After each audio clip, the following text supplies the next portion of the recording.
Donc, les 3 exemples de l'infiniment grand sont eux. Et bonjour à tous, dans cette vidéo spéciale 10 abonnés, nous allons parler de 3 exemples de l'infiniment grand. Alors, la dernière fois, nous allons parler de 3 exemples de l'infiniment petit, donc de la physique quantique. Donc cette fois, j'ai décidé de faire 3 exemples de l'infiniment grand. Alors désolée pour le temps que ça m'a pris pour la faire, parce que vous savez, il y a plein de choses, j'ai pas trop le temps de faire une vidéo. Donc en plus, je savais pas quel sujet prendre. Au début, je voulais ce sujet, non, pas ce sujet. Ce sujet, non, pas ce sujet. Ce sujet, non, pas ce sujet. Donc je suis désolée pour le retard que ça m'a pris. Et merci pour les 10 abonnés. Donc voici les 3 exemples qu'on va utiliser. Numéro 1, les exoplanètes. Alors, nous, terriens, qui habitons sur la planète Terre, nous habitons dans le système solaire qui est un système composé de une étoile, le Soleil, et de 9 planètes qui tournent autour. Alors, pourquoi je dis 9? Parce que en 2015, on a découvert une autre planète qu'on a surnommée Fatih, qui a fait un peu bouger la ceinture de Kuiper. On s'est dit, Neptune, il est un peu trop loin pour faire ça. Pluton, Eris, Makemake et Oméa, ils se comportent bizarrement. Qu'est-ce qui se passe? Donc, on a émis l'hypothèse d'une planète 9 qui tourne autour du système solaire très loin. Donc, il a 3 possibilités. Soit c'est une planète, soit c'est un trou noir de la taille d'une balle de tennis, soit c'est une naine. Donc, une naine, c'est une étoile petite. Voilà. Donc, nous, on est sur la Terre, dans le système solaire. Et si on se demandait, ouais, je m'ennuie un peu dans le système solaire, je vais un peu la quitter. Et bah, les autres planètes que vous allez voir, car on n'est pas seul dans l'univers, hein, il n'est pas seulement composé du système solaire. Quand on sort du système solaire, on découvre d'autres planètes. Bah, ces planètes, on les appelle des exoplanètes. Ce sont des planètes qui sont en dehors du système solaire. Donc ça, c'est pour la définition. Donc les exoplanètes, il y en a. Alors, elles sont très loin. Tel bien que l'exoplanète le plus proche, il se trouve à environ 4 années-lumière de la Terre.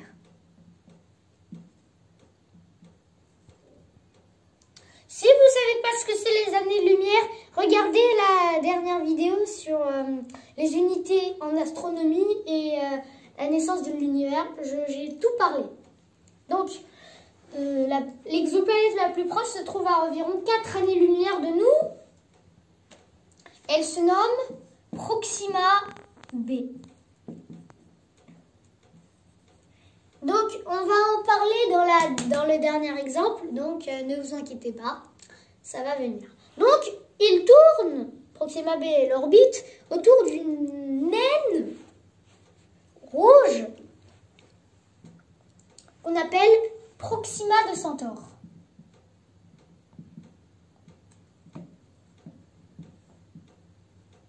C'est l'étoile la plus proche de notre Terre, à part le Soleil, évidemment. Et elle aussi, elle est à 4 années-lumière environ de nous. Donc, c'est-à-dire que elles sont quand même très loin de nous. Hein, donc, il ne faut pas exagérer, il ne faut pas non plus les visiter. Ça doit prendre un laps de temps.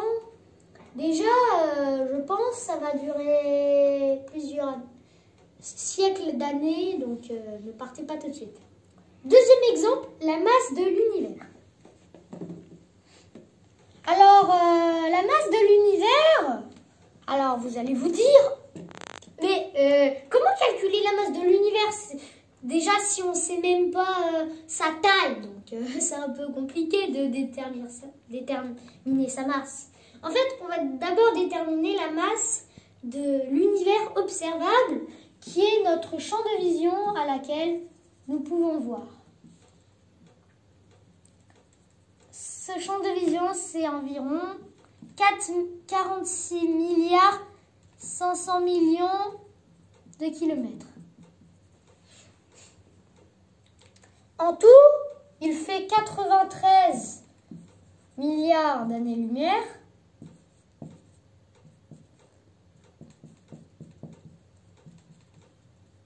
De kilomètres, pardon. Donc, ça fait beaucoup. Donc, on va déterminer sa masse. Tout d'abord, on va un peu baisser l'échelle et nous allons parler sur notre échelle. Donc, moi, en tant qu'enfant humain, je pèse 27 kilos. C'est pas beaucoup, mais quand même, c'est beaucoup. Alors, les kilogrammes, c'est une unité de mesure qu'on utilise pour peser les choses. Okay. Donc, moi, 27 kilos, c'est pas mal, mais quand même, c'est rien du tout comparé aux adultes qui vont aller jusqu'à 90 kilos. Hein, quand même, beaucoup. Hein. Et cette mesure, elle est toujours ridicule comparée aux puissantes choses qu'on a fabriquées, du béton, tout ça, qui peuvent peser jusqu'à 1 tonne. 1 tonne, c'est une unité de mesure, comme le kilogramme et le gramme, qui fait 1000 kilos. Donc, voici ce que c'est 1 tonne. Donc, voilà, 1 tonne, c'est quand même pas mal. Mais imaginez la Terre. Alors là, la taille de la Terre, la masse de la Terre plutôt, elle est énorme. Énorme, hein, je vous dis. Environ 4 multiplié par 10 puissance 23 kilos. Environ, hein. Donc, c'est-à-dire 4, c'est pas 4, c'est un 4, quelque chose, mais je ne l'ai pas bien connu. Donc, quand même, déjà, un 1 avec 23 zéros, c'est quand même beaucoup. Hein. En plus, on multiplie par 4, quelque chose. En kilos, c'est quand même beaucoup. Et même la taille, imaginez le poids, la masse du système entier, du système solaire entier. Ouh là là. Donc, c'est trop. Déjà que le soleil, à lui-même, il fait environ 99,86% de tout le système solaire. Donc, c'est trop. Hein. Donc, on a décidé de mettre une nouvelle mesure de kilo. Qui n'est pas un kilo, pas la tonne, c'est une masse solaire. On la note comme ceci.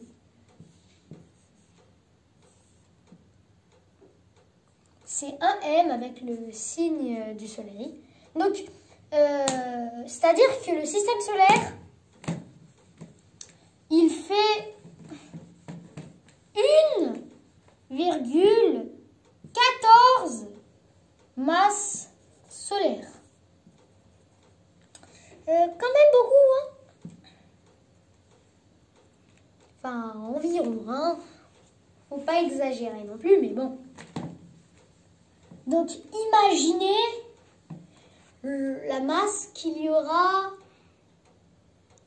dans la galaxie entière, dans le groupe local, qui est un amas de galaxies, dans le super amas de la Vierge, qui est un super amas, et même dans le super amas de galaxies Laniakea. Ouh là là, on n'arrive même plus à s'en sortir. Donc, en fait, comme on sait qu'il y a environ 6 millions de super amas de galaxies, comme Laniakea, on arrive à préciser un peu la masse de l'univers.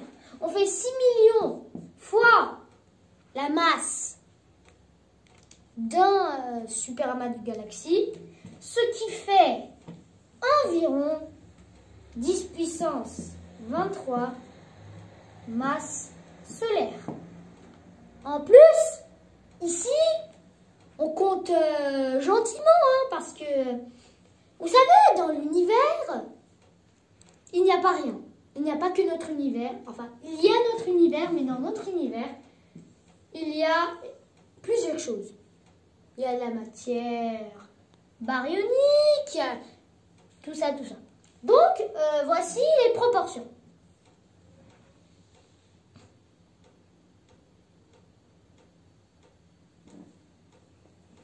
« 23% ici. »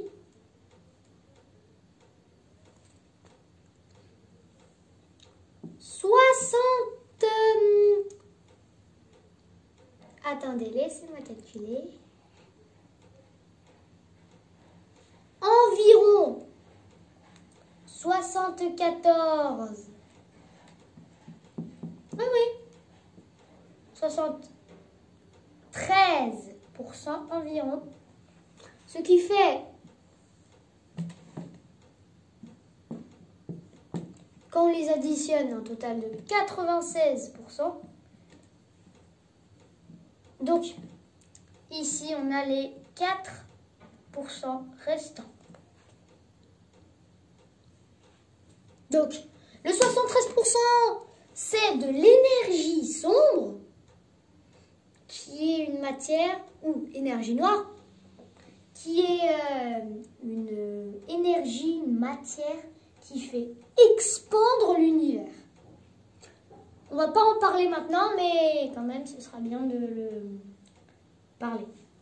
Donc, on a les 23% restants et les 4% restants, qui, entre autres, la matière noire et la matière baryonique. 23%, c'est la matière noire, qui est une matière qui fait augmenter la masse de certains objets et changer leur distance. Et les 4% restants, donc c'est la matière baryonique, c'est tout ce qu'on connaît. La lumière, les atomes, tout ça. Ils regroupent que 4% dans notre liste. Donc, pourquoi je fais ça? Parce que, en fait, ce qui nous intéresse ici, c'est la matière noire, qui regroupe 23% de l'univers. Car elle peut faire augmenter la masse de certains objets. Donc, ça peut faire augmenter la masse de l'univers. Donc, la masse baryonique de l'univers, c'est-à-dire la masse sans matière noire, c'est environ 10 puissance 23 masses solaires. Troisième exemple, les voisins de l'espace habitable. Donc, dans le premier exemple, j'ai parlé des exoplanètes. Oui, ils sont trop loin, tout ça, mais il y a quelques voisins de l'espace, entre guillemets, qui peuvent être habitables. Comme j'en ai parlé, Proxima b, qui peut être un excellent moyen de vie, car, bon, elle est très proche de son étoile, mais bon, son étoile, c'est quand même une naine rouge en plus.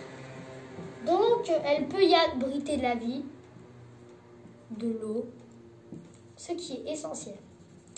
Malheureusement, il ne faut pas trop bien plaisanter, il ne faut pas bien préparer ses valises, car la particularité de Proxima de Centaure, c'est qu'elle peut provoquer des explosions qui déchirent tout sur son passage.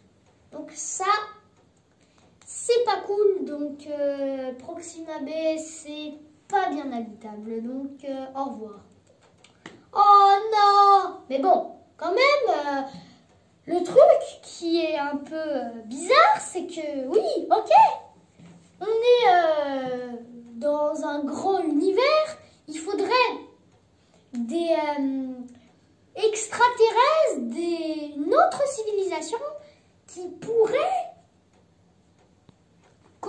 avec quoi on communique, on parle, tout ça, et pourtant on n'a rien trouvé. On n'a rien trouvé depuis des années. Alors, déjà que sur les 4000 exoplanètes environ qu'on a trouvées, il n'y en a que 20 seulement qui ont les conditions pour vivre. Donc imaginez le nombre qui peuvent être habités. Donc pour l'instant, on commence à chercher, on cherche. Pour l'instant, on n'a rien trouvé. Déjà, les communications avec la Terre, avec ondes radio, sont trop lentes. Il faut que notre interlocuteur soit à environ 50 années-lumière pour envoyer un message pour qu'il leur arrive. Sauf que le problème, c'est qu'il y a environ que 200 étoiles dans cette zone, donc beaucoup moins de planètes. Oui, c'est dommage. Donc, si vous, par hasard, vous recherchez, vous regardez au télescope, vous trouvez une planète habitable, vous voyez, il y a une civilisation, vous pouvez contacter les personnes, comme ça, ce sera une découverte scientifique. Et même que ce paradoxe, ça s'appelle le paradoxe de Fermi, qui nous dit, est-ce que les extraterrestres existent ou pas? Donc cette vidéo est maintenant terminée, j'espère qu'elle vous a plu. Si elle vous a plu, cliquez sur j'aime comme d'habitude et pensez à vous abonner et à partager cette vidéo. Au revoir!